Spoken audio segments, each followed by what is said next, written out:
कणक या सारन जो ज़ख़ीरो करण ऐं कुछ वक्त का बाद में उनके वधिक मुनाफ़े में विकणण वधिक जेको मुनाफ़ो थे तो वो उन जे लाइ हलाल में शुमार है या हराम में? यो हलाल आहे। ज़ख़ीरा अंदोज़ी ज़ख़ीरा अंदोज़ी उन वक्त नाजायज़ आहे जंहिं वक्त में माण्हुनि में ॾुकर पियल हुजे, अन्न न मिले। समझे?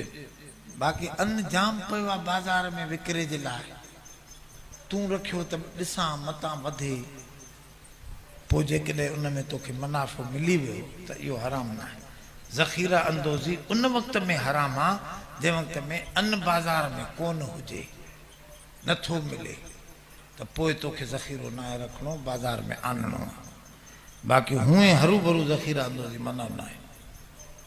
सवाल है तो पेशमाम जी गैर मौजूदगी में बग़ैर दाढ़ी वारो नमाज पढ़ाए सके तो या न? वज़ाहत कंदा।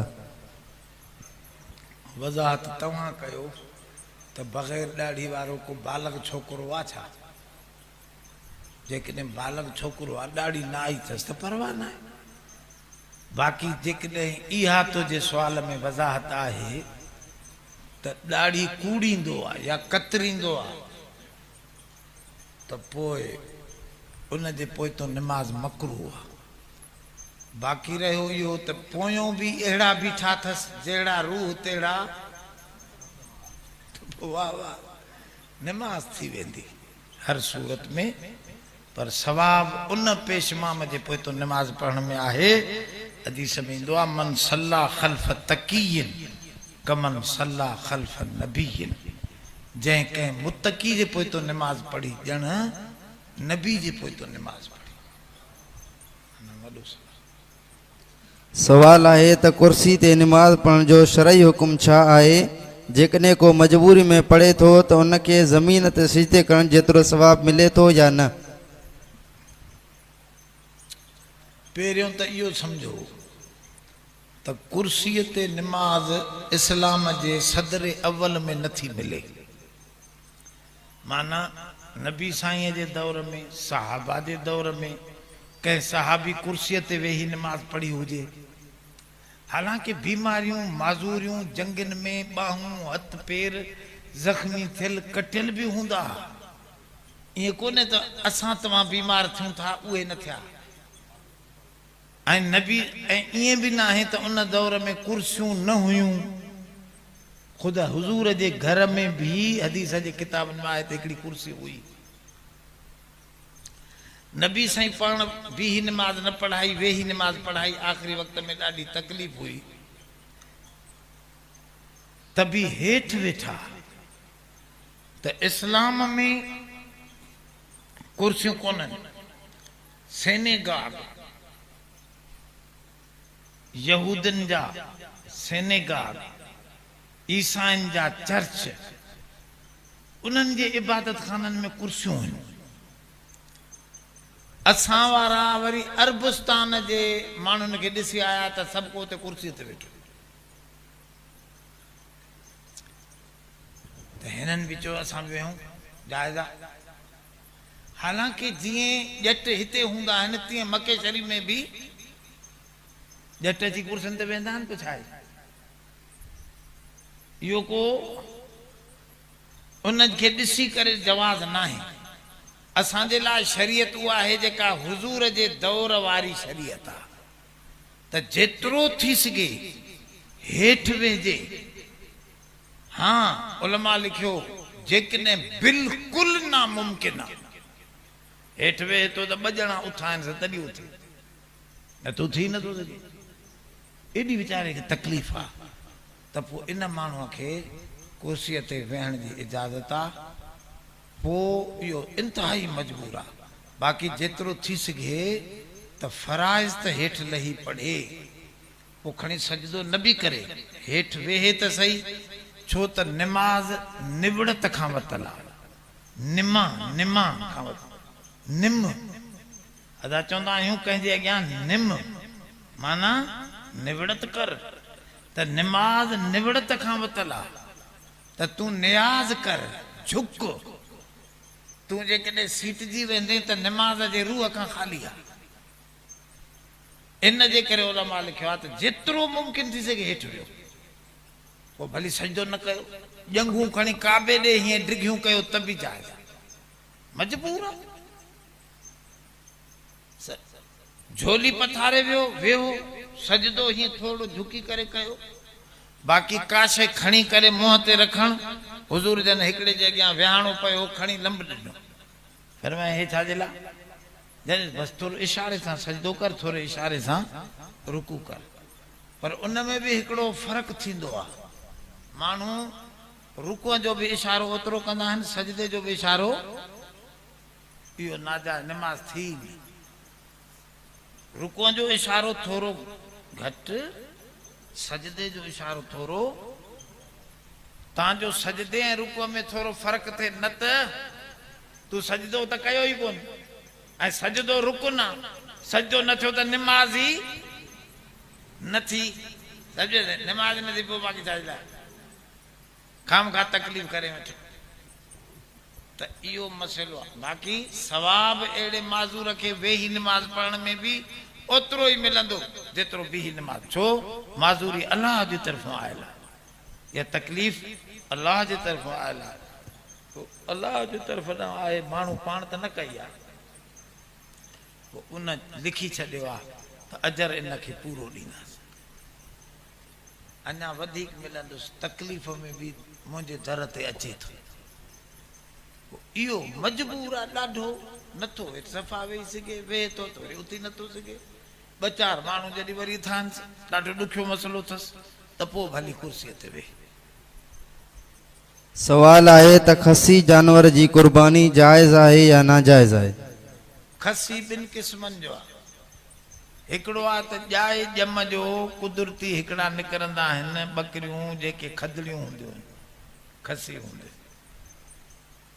न नरा न मादी, इन जी त कुर्बानी जाइज़ न आहे। ॿियो आहे न बाद में उनखे चाबी ॾियारबी आहे या कुटाइबो आहे, तव्हांजो मुट वग़ैरह न पीए त हुनजे गोश्त में बदबू न वेंदी, सम्झे, तंहिंजे करे इहो ख़ुदि मूज ऐं हदीस में लफ़्ज़ आहिनि त हुज़ूर जन जेके ॿ घटा कुर्बान कया, उहे ॿई खसी हुया, वॾनि सिंगनि वारा हा, तंहिंजे करे खसी जो गोश्त वधीक बहितर थींदो आहे, इन करे खसी अहिड़ो जेको हथ सां कराइण लाइ जाइज़ आहे, बल्कि बहितर आहे। बाक़ी जेको ॼाए ॼम जो थियल आहे पंहिंजे लेखे, अहिड़े खसी जी कुर्बानी जाइज़, छो त इहो खदड़े में शुमार आहे, इहो ऐब आहे। सवाल आहे त हज़रत इमाम हसन हज़रत इमाम हुसैन रज़ी अल्लाह ताला जी जनाज़े निमाज़ कंहिं पढ़ाई? इमाम हसन जे लाइ त इमाम साहब चवंदा आहिनि इमाम हुसैन, बाक़ी इमाम हुसैन जी जनाज़े निमाज़ कंहिं पढ़ाई, कंहिं ख़ासि माण्हूअ जो नालो कोन थो अचे, छो जंग जो ज़मानो। ऐं ॿी ॻाल्हि हे सम्झो त शहीद जो जनाज़ो असांजो इमाम चवे थो थींदो आहे, इमाम शाफ़ी चवंदा हुनजो जनाज़ो ई न आहे, हुनजो जनाज़ो ई न आहे, हुनखे बसि ईअं पूरियो, रत सूदे पूरियो। पर बाज़ किताब तारीख़ जे में लिखियल आहे त गाज़रिया कबीलो हुयो, गाज़रिया कबीलो हो, वो इमाम साहब जो वॾो आशिक़ हो, उनखे जीअं ख़बर पई, वो ॿिए ॾींहं ते पहुता अची, हुननि ख़तनि खे मिसमार करण, छो त ख़त उन्हनि जा लिखियल आहे न यज़ीद जे ख़िलाफ़, जेके विढ़ण आया हा न, ख़त उन्हनि जा लिखियल आहे। इमाम साहब वटि उहो तोबरो ख़तनि जो भरियो पियो, उन ख़तनि खे पाणीअ में मिलाइण जे लाइ लाशनि ते पाणी छॾे ॾिनो, त जीअं ख़तनि जा अखर असांजो सबूत मिटिजी वञे। यज़ीद खे असांजा ख़त मिलिया, चवंदा वॾा हरामी तव्हां छो घुराए वियो उनखे, उहो असांखे छॾींदो न, इन करे हुन मिटाइण जे लाइ पाणी छॾे ॾिनो। मथां ॿिए ॾींहं ते गाज़रिया कबीले वारा आया, उहे सुञाणे न पिया सघनि त इमाम हुसैन जो कहिड़ो आहे, लाश मुबारक वो हथ हणंदो उन जो सरदार हथ हणंदो सिंघंदो वञे हथ हणंदो सिंघंदो वञे हर लाशे वो हज़रत इमाम जे लाशे के जो हथ हयईं त ख़ुशबू आहे चई हे आहे पोइ जो वाक़ई ॾिठऊं त निशानियूं बि उहे पोइ उन जो चवनि था त हिन कफ़न वफ़न करे जनाज़ो उन कबीले वारनि पढ़ियो उन्हनि मां कबीले वारे कहिड़े अॻूं थियो बीठो कहिड़ा पोयों बीठा इहा ख़बर सवाल आहे त को शख़्स हक़ ॾिसण ऐं ॿुधण जे बावजूद हक़ जी शाहिदी नथो ॾे त उन जो शरई हुकुम छा आहे वज़ाहत कंदा। अवा ॻोठ जो कहिड़ो माण्हू वीचारे जी शाहिदी नथो ॾे त ॾेसि जेकॾहिं माण्हू वरी पंहिंजा मसइला लिखंदा आहिनि शाहिदी लिकाइण जे लाइ क़ुरान और हदीस में इहो आहे त फ़असिम क़ल्बहू कंहिंजो हक़ मरे थो तोखे ख़बर बि आहे शाहिदी नथो ॾे त पोइ तुंहिंजी दिलि गुनाहगार थींदी दिलि गुनाहगार थियण जी माना अहिड़ी कारह दिलि ते चढ़ी वेंदी जो ॿिया गुनाह त लहंदा पर इहो न लहंदो। सवाल आहे त दुआ घुरण वक़्तु अॻ में सूरत फातिहा पढ़णु घुरिजे या दुरूद शरीफ़ पढ़णु घुरिजे।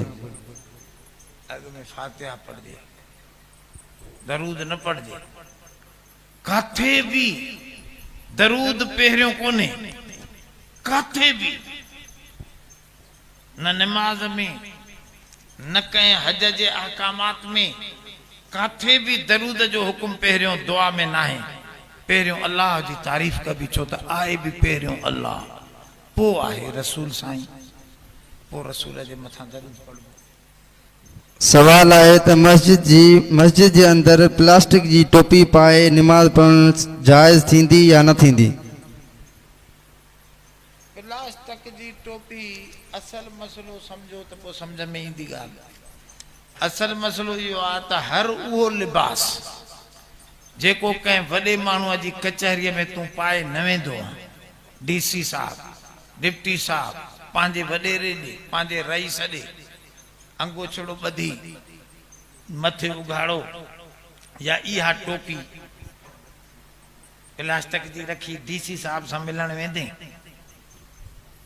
उलमा लिखियो हर उहो कपिड़ो जेको कंहिं सुठे माण्हूअ जे महफ़िल में वञण जे लाइ नथो पाए सघिजे अहिड़ो कपिड़ो या अहिड़ो लिबास या अहिड़ी टोपी मथे ते रखी अल्लाह जे दरबार में बि न अचे छो अल्लाह सभिनी खां वॾो आहे अहिड़े लिबास सां उन जी दरबार जी बेहुरमती आहे बाक़ी निमाज़ त थी वेंदी आहे ॿिन्ही सूरतनि में मथे उघाड़ो हुजे या इहा टोपी रखी पढ़े निमाज़ थी वेंदी।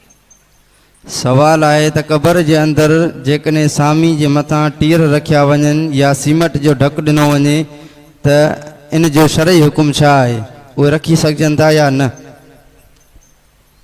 असल क़बर जा अहकामात सम्झियल न आहिनि माण्हू ऐं ग़लति दफ़न कनि था। क़बर जे अहकामात में पहिरियों हुकुम त इहो आहे त मैयत खे हीअं न रखो छड़ो ॻाटो हेॾे फेरे छॾींदा आहिनि सिधो सुम्हाईंदा आहिनि काथे बि कोन्हे कंहिं बि रिवायत में कोन्हे त मुर्दे खे क़बर में सिधो सुम्हारे करे थोरो ॻाटो काबे ॾे फेरे छॾियो त न कीअं सुम्हायो हीअं पासे हाणे ॻाटो हेठि लड़की पवंदुसि त ॻाटे जे हेठों सिर कची ॾियोसि विहाणो करे सम्झेसि पोइ हीअं बिल्कुलु सॼो जो सॼो काबतुल्लाह ॾे हुजे मरण वारे जो सॼो जिस्म जो रुख काबतुल्लाह ॾे हुजे।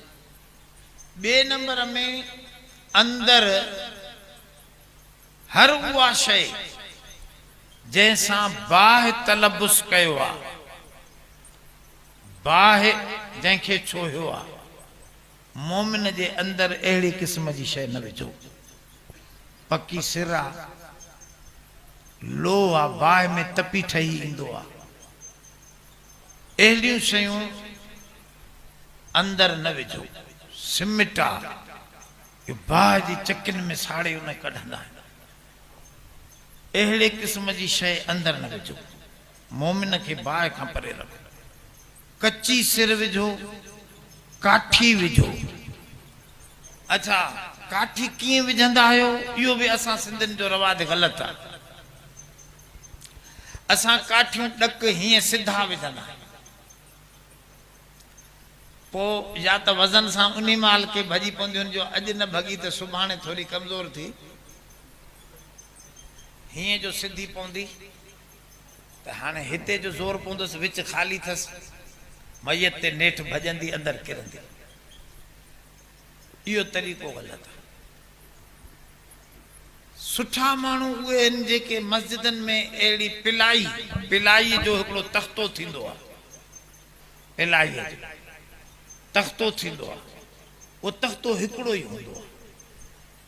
हिते मैयत सुम्हारे उन सां हीअं पासीरो, हे ॾिसो हे ॾिसो, हे आहे न, हाणे हिन जे पोयों हिते पियो आहे मैयत, हे ॾिसो, हे मैयत आहे पाइनि, हे मैयत सुम्हियो पियो आहे, हिन सां तव्हां हीअं पासीरो करे हिकिड़ो ई तख़्तो हीअं रखियो, हीअं उभो,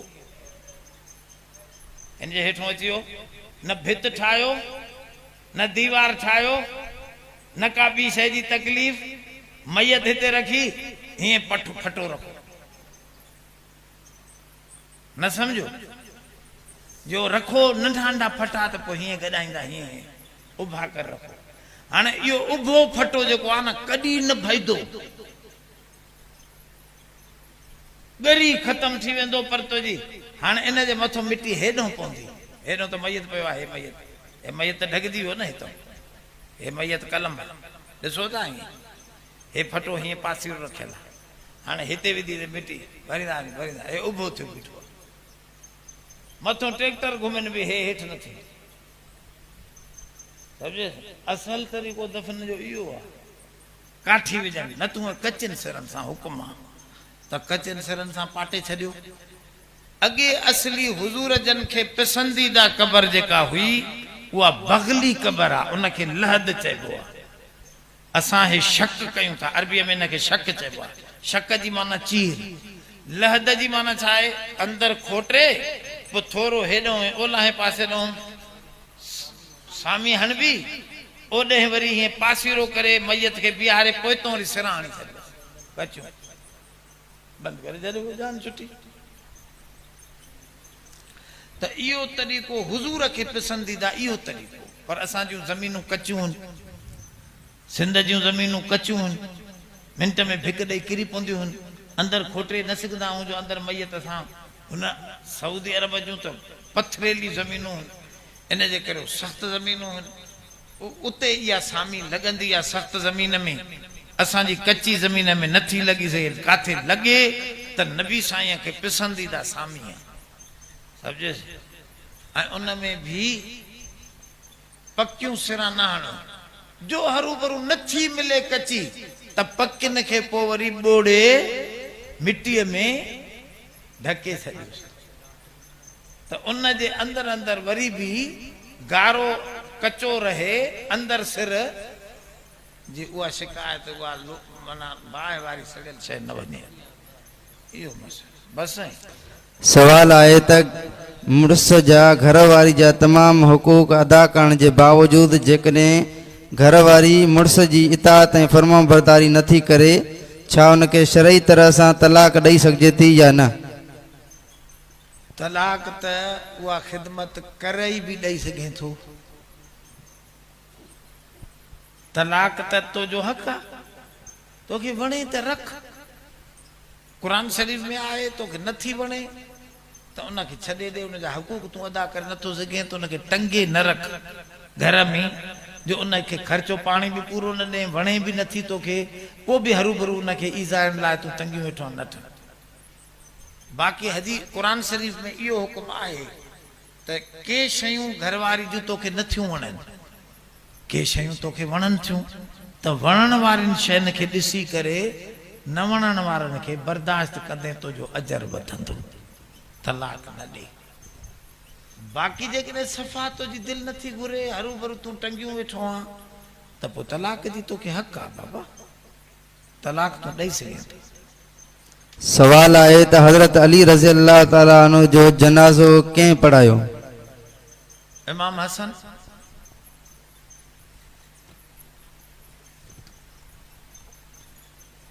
जी साईं।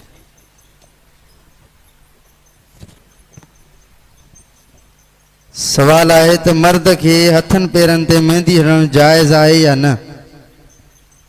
हिकिड़े दफ़े हदीस पाक में ईंदो आहे हिकिड़ो मर्द हुजूर सां मेहंदी हणी हुजूर सां हथ मिलाए, हुजूर जन हथ न मिलायसि, फरमाए त औरत जो हथ आहे। वरी हिकिड़ी माई हुजूर सां हथ मिलाइण जी कोशिशि पई करे, उनखे मेहंदी लॻल न हुई, हुजूर फरमाए त मर्दाणो हथ थो लॻे। हुजूर जन औरतनि सां हथ मिलाईंदा बि न, शायदि उनखे वरी इहो सम्झां त तूं मेहंदी हणंदी कर, हुनखे सम्झां त तूं मेहंदी छो हणी हथ खां। बाक़ी हिकिड़ी ॿी हदीस आहे, उहा हदीस सही लिखी अथनि, अलबानी उनखे सही थो चवे। उहा हदीस इहा आहे त मा शका सुदा इन, कंहिं बि शख़्स हुजूर खे मथे जे सूर जे लाइ चयो त फहतजमा, पोइ उनखे फरमाऊं त तूं सिंगियूं लवा, मथे ते सिंगियूं हणा। जंहिं बि हुजूर खे पेरनि जी तकलीफ़ ऐं दर्द जी शिकायत कई, उनखे चऊं त तूं मेहंदी हण।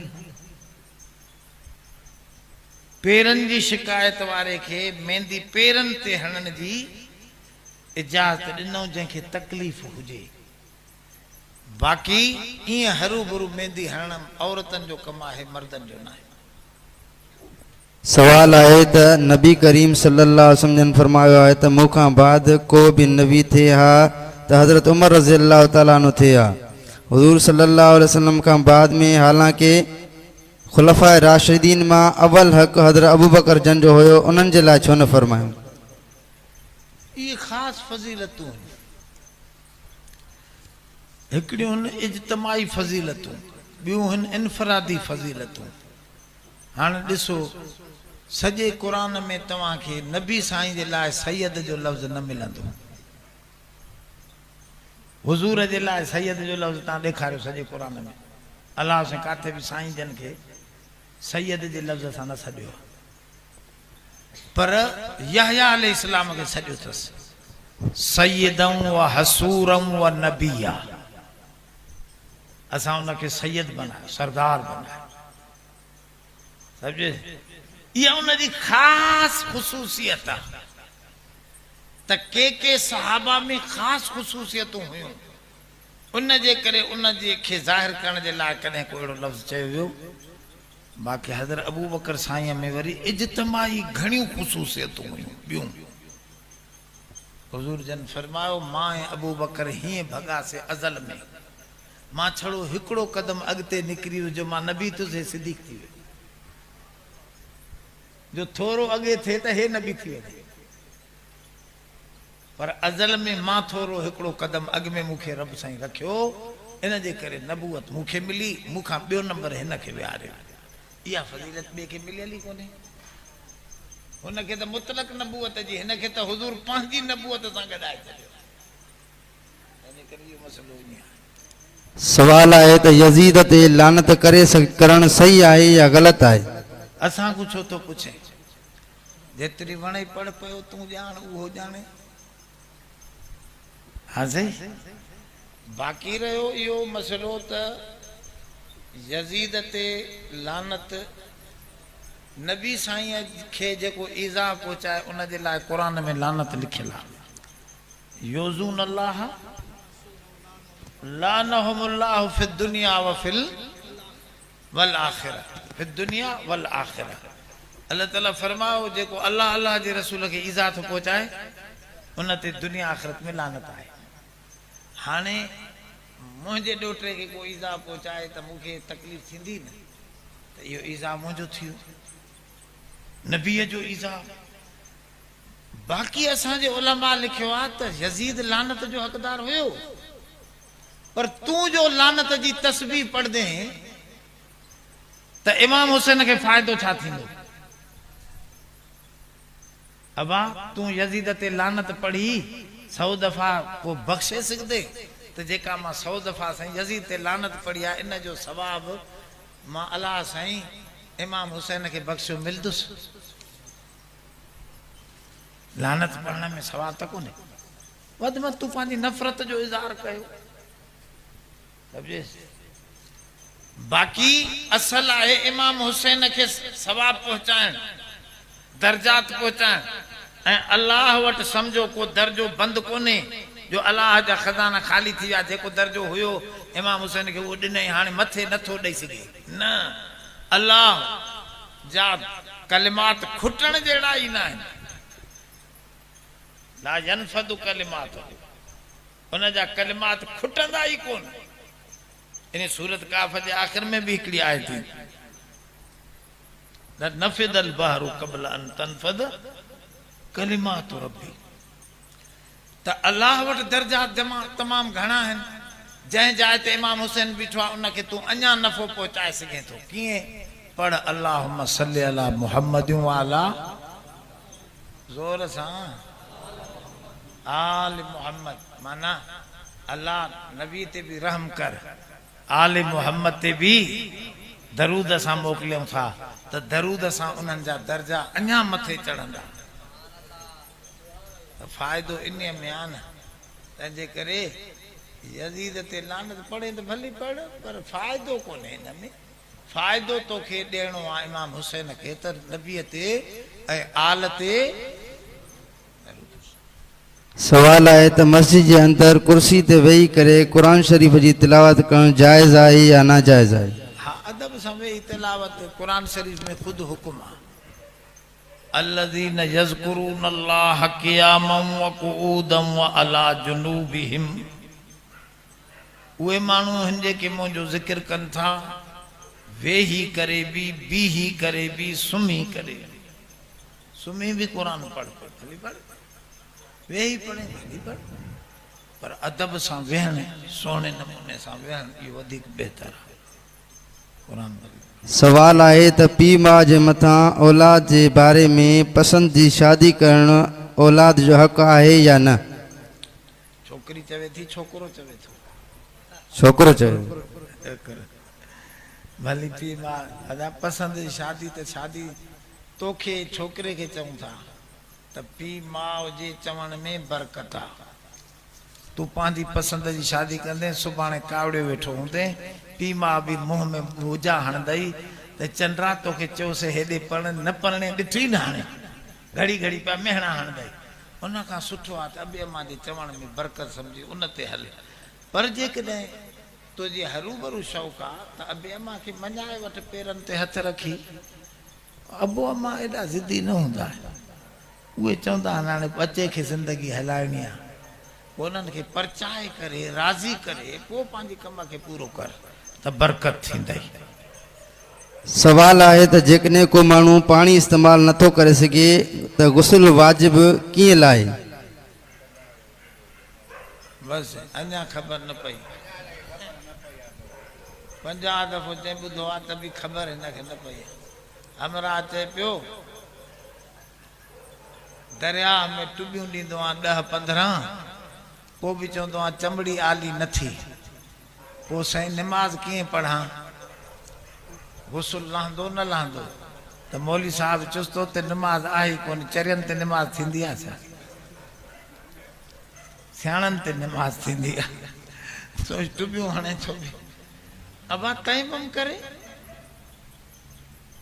जंहिं उज़वे ते पाणी नाहे आणो उन उज़वे खे कली बली ॿधी जुदा रखी ॿी सॼे जिस्म ते पाणी आरे। जेकॾहिं ईअं बि नथो करे, सॼो जिस्म ज़ख़्मी आहे या सॼे जिस्म ते पाणी नाहे विझणो, त पोइ तयम्मुम सां बि थी वेंदो।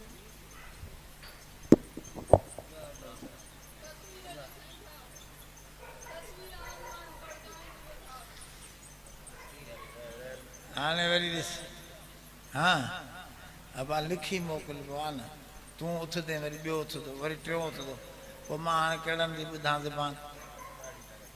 तूं पंहिंजे लिखी मोकिले हा न, समझे हाणे तूं सुवाल कयो आहे तुंहिंजी दिलि मुंझी थींदी थी यार मौली साहब मुंहिंजी जवाब न ॾिनो तोखे मुंझो न छॾियो तस्वीर ॿिनि क़िस्मनि जी आहे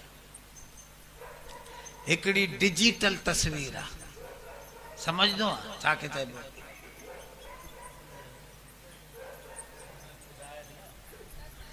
इहा ख़बर कोन्हे ॿी प्रिंटेड तस्वीर आहे अबा जेका तस्वीर डिजिटल आहे उहा गैर कार आहे तूं आईनो ॾिसंदो आहे मुंहुं छो ॾिसंदो तस्वीर न हूंदी आहे मुर्शिद तुंहिंजा आईनो न ॾिसंदा आहिनि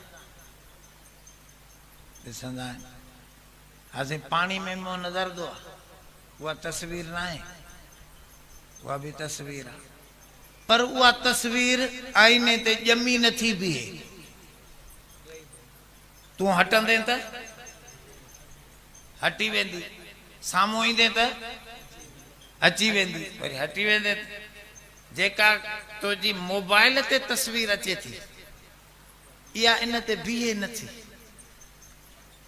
जंहिं जाइ ते बीठल आहे उन में उन जा ज़रात आहिनि जंहिं चिप में बीठल आहे उहा चिप असां जॾहिं हिन जे स्क्रीन ॾे मुतवजे कयूं था त स्क्रीन ते अची वञे थी जॾहिं उनखे हटायूं था त उहा तस्वीर उन शीशे तां त इहा कंहिं वांगुरु थी शीशे वांगुरु त एतिरे हद ताईं अॼुकल्ह जा उलमा चवनि था बशर्ते के इहा तस्वीर उघाड़ी न हुजे उघाड़ी हूंदी त इहा बि हराम आहे पर जेकॾहिं उघाड़ी न आहे ऐं मर्द जी आहे सही आहे वाइज़ जी आहे तकरीर जी आहे शीशे ते स्क्रीन ते आयल आहे त इहा आईने वांगुरु आहे इहा आईने वांगुरु जेका तस्वीर आहे इहा उन हुरमत जे ज़ुमरे में नथी अचे कुझु उलमा जो इहो ख़्यालु आहे सम्झे ॿिया उलमा चवनि था त न सभु तस्वीरूं हराम आहिनि सभु तस्वीरूं हराम आहिनि छो त हुज़ूर जन त ईअं कोन चयो त डिजिटल हलाल आहे प्रिंटेड हराम आहे मिटजण वारी हराम आहे हा साईं न मिटजण वारी हराम आहे मिटजण वारी हलाल आहे इहो हुज़ूर जन जो फरमान त कोन्हे खणी आईनो हुज़ूर बि ॾिसंदा पाणी में बि चेहरो हिकु दफ़े ॾिठो अथनि महिमान आया ॿियो आईनो हथ न आयो त पाण हिकिड़ो प्यालो पियो उन में पाणी पियो उन में हिमो ॾिसी सिधो करे पाण खे पोइ हलिया विया त माना कंहिंजे अॻियां सिधो थी वञनि इहो बि सुन्नत आहे सम्झेसि त इहा तस्वीर त पोइ हाणे उहे चवनि था सभु तस्वीरूं हराम आहिनि सवाइ खीसे में विझण वारी तस्वीर उहा कहिड़ी आहे पया थी पैसा ॾे सुवाल जे जवाब सस्तो थोरे आहे उन ते बि तस्वीरूं आहिनि न उहे त अंदरि दिलि में करे विझंदो आहे हूअं हराम हराम बाक़ी हे अंदरि पई आहे हा इहा त बि तस्वीर आहे न पर हिते उलमा चवंदा मजबूरी आहे हा मजबूरी जा हुकुम जुदारा आहिनि हिकिड़ो मजबूर माण्हू कुतो बि खाई पंहिंजी जान बचाए सघे थो त हे बि मजबूरी आहे पासपोर्ट बि मजबूरी आहे ऐं शनाख्ती कार्ड बि अहिड़ी लाज़िम तस्वीर आहे स्कूल जी दाख़िला आहे मजबूरी आहे निज़ाम अहिड़ो आहे जो लेकिन तस्वीर न ॾींदासीं त दाख़िला त पोइ ॾेई जान छॾा मजबूर आहे